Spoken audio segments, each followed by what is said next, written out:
سلام، خیلی خوش اومدین. بفرمایید، در خدمتتونم. فعلا دارم نگاه میکنم. ببخشید میشه اون سرویس رو ببینم؟ اون فروشی نیست، ولی هر چیز دیگه بخواین تو مغازه من در خدمتتون هستم. یعنی چه فروشی نیست؟ بالاخره هر چیزی قیمتی داره، میخوام اون رو ببینم. اون جواهر 200 سال قدمتشه، از جد در جدم رسیده به ما. بحث پولش نیست، ارزش معنوی واسم داره. در ضمن ما داریم مغازه رو میبندیم، میتونید بعد از ظهر تشریف بیارید، حالا بقیه کارا هم هست ببینید. میشه ببینمش؟ گفتم که فروشی نیست. پسرم نمیخوام بدزدمش، نمیخوام بخورمش، که میخوام ببینمش فقط. خدمتتون. و مشتریش 500.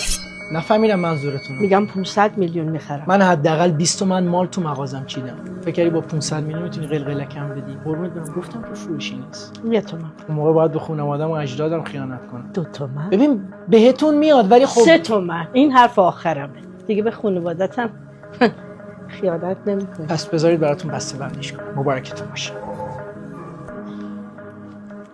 صبر کن بذار پاساژ بره بیرون. بعد 500 تومن بیشتر مایه‌اش نبود. کدوم اجدا؟ دست تو 500 میلیون بود، من بهش ارزش دادم شد 3 میلیارد تومان. بعدش هم یادت باشه مردم همیشه پای چیزی پول میدن که تو بهش ارزش بدی.